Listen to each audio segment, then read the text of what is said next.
Hello, I'm Lauren Haldeman, Editor-in-Chief of the Journal of Nutrition Education and Behavior, where we are advancing research, practice, and policy.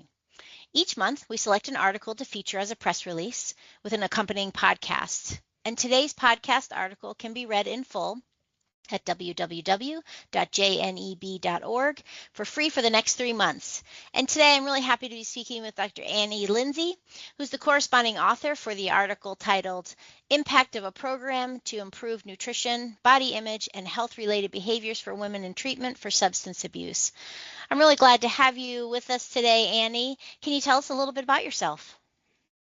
Yeah, I'm a professor at UNR. I work in extension, so I do a lot of evidence-based research, uh, practical research within the community. So I'm sort of a kind of a, I don't know,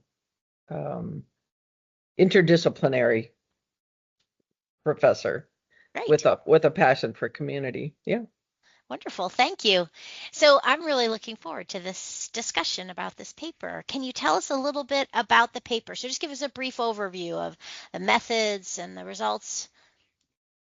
Yeah, so we developed this program back in 2009 and kind of did an evidence base on it and kind of showed that it was working then. But since that time, we have actually run the program significantly and probably put a good 5,000 plus women through our program. So looking almost 15 years later, we wanted to really see what kind of impact we were making. And our data set, pre-post was more like 2,000 people, 2,000 women. But by the time we narrowed it down to just addiction treatment, we also have looking separately at women who are incarcerated, but just our addiction community treatment, we ended up with about a little over 600 women and just kind of looked across those 15 years to see if we've made impact. So I think it was 607 women. And the program ran 10 weeks for about 90 minutes. So putting women through a pre-post and collecting data on both ends is pretty significant with that many people with a 90-minute, pre-post program. So, and obviously we found really, really great results. We were really happy, and we had to shorten it from 12 to 10 weeks simply because of, Medicaid and how they keep shortening. Of course, now it's down to 30 days, but a lot of our treatment centers still do longer. So. Well, we definitely do have to adapt in a Yeah, lot of ways, and always. always adapting. So, Uh-huh. and how impressive that it's been over a course of 15 years that you've been Yeah. working with this population. Hmm. That longevity is incredible. So let's kind of get right into it. So, broadly speaking, how does nutrition education look different for people with substance abuse? So yeah, it looks really different. I mean, I discovered this on accident. I thought I would just go out there back in, probably 25, 30 years ago and just do nutrition. When they asked me, I thought, well, it can't be that different, right? Nutrition for everybody is nutrition and there's some unique qualities, but I didn't really understand until I kind of dug my feet into it and really learned that, recovery, first of all, is a journey. That's the first thing we have to understand. It's not a defining moment in a single point in time. So, and I think honestly that nutrition probably can be the greatest tool that people can have in their tool bag. It has to happen early in recovery. It's sort of nutrition. People in recovery early in intervention, it's a personal health issue. If you think about things like cravings, fatigue, weight gain, insomnia, low energy, low concentration, various energy levels, uh, that is a health issue. That almost looks like a chronic disease issue, right? But we're jumping them in and trying to get them sober, and you can't group therapy your way out of those kind of symptoms. It's nutrition and physical activity, frankly, both of them. And this would be unheard of if we were talking about chronic disease that people are dropping out of treatment within, the first 30 days, more than half of the people. And I think by the end of the year, you've lost 80 to 90%. Mhm. And, in chronic disease, that would not be acceptable. So, and we know we could have that same impact. So, we have to go in and we have to look at these symptoms, and we have to renourish their brains. A lot of people, unfortunately, in recovery will go to the internet. So if we're not there, then they'll go to, even unqualified resources their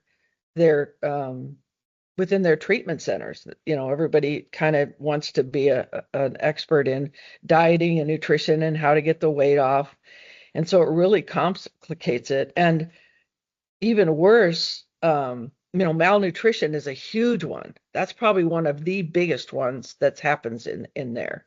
Mhm. And so for women, I think the two primary issues is weight gain and energy. So for women, it's even more and more difficult, I would say, because you can say, well, let's put some really healthy practices into place, but then women have these extra issues that we don't really pay attention to that make it difficult just to say, oh, let's eat right. If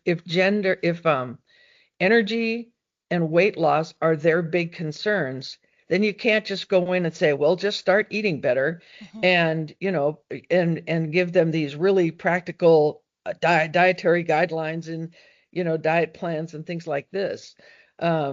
Because women just, if you're looking at women in substance use and how they're different, we have to look at gender responsive. They use different drugs than men do. They use for different reasons. They relapse for different reasons. And really, drugs, there's a ton of research on how drugs manifest themselves differently in the female body. Mhm. So, and then when you add to that, like social and human capital, that their mothers, they're the primary caregivers. They have, 70, 80, 90, in some cases, some studies, 99% trauma in their background. They have lower incomes. They have, can't afford child support. They don't have anybody to support them, to help them. And when you throw all that together, it's very, very complicated. And sadly, they're the fastest growing population. Reproductive age women is the fastest growing population in substance use. It has been for the last, before COVID. I think since 2015, methamphetamine has grown 850% in women, and we're seeing that in opioid use as well. They sort of use them synergistically. The stimulant picks me up, and then the opioid helps me come down. So Mhm.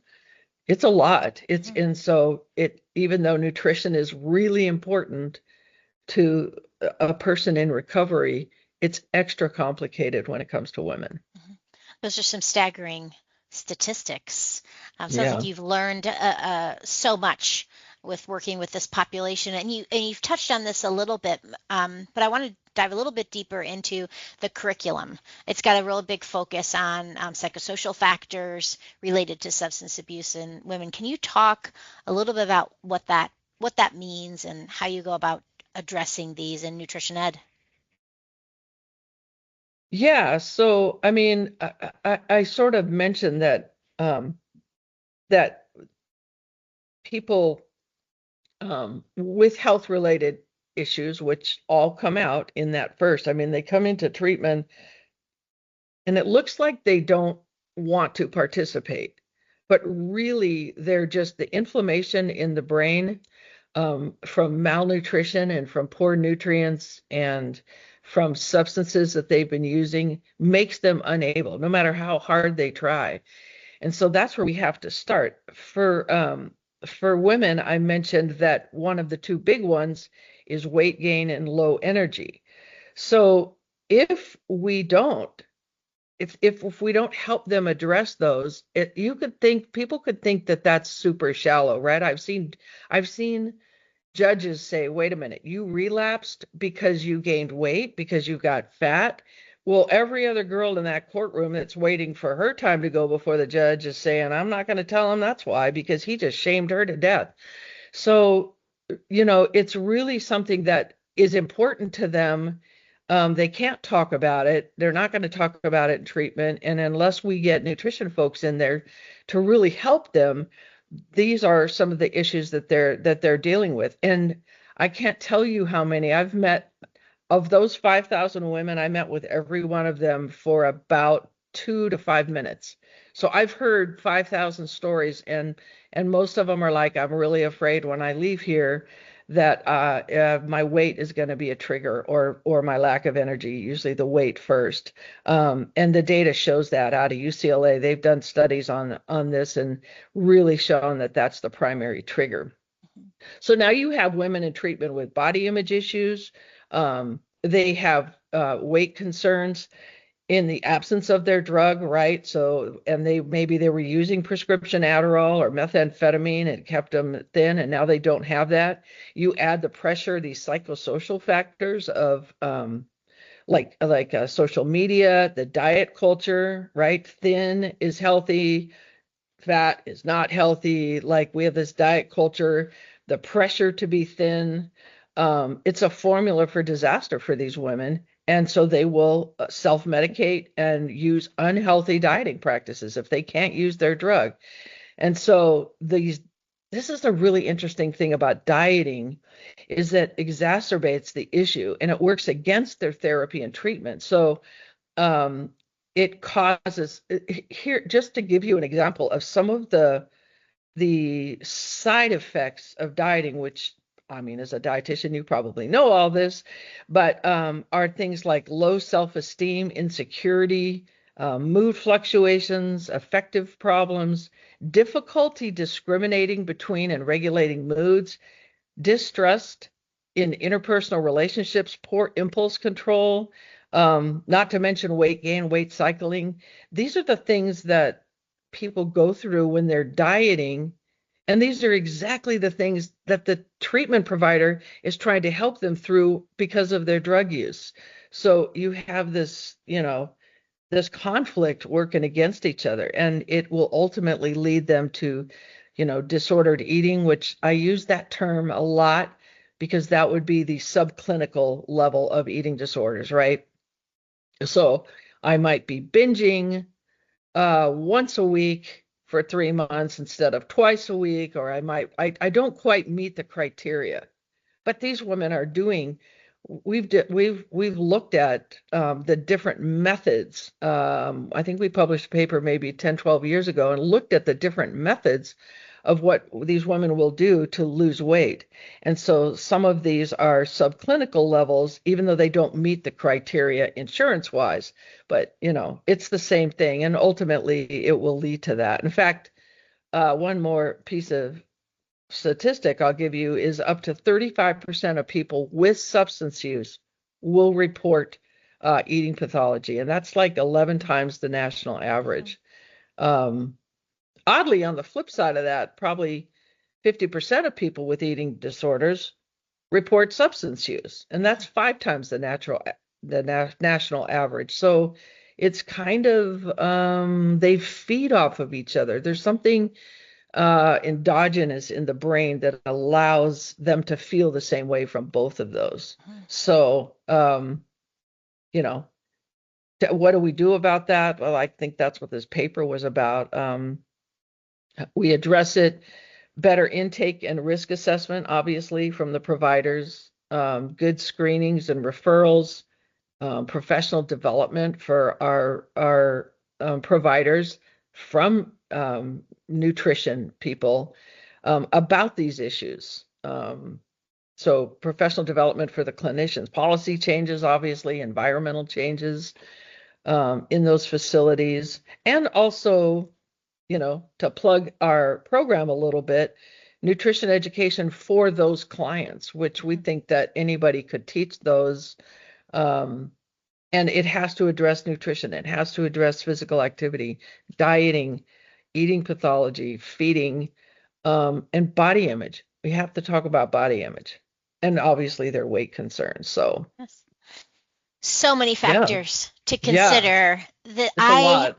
I learned so much in reading this paper. And as I told you before we got on the podcast, I chose this because this is a community of people that we don't see enough of in the nutrition education literature. So I was really happy to have this paper come through. And I want to thank you very much, Annie, for sharing so much with us about the paper. Before we go, is there anything else you'd like to mention?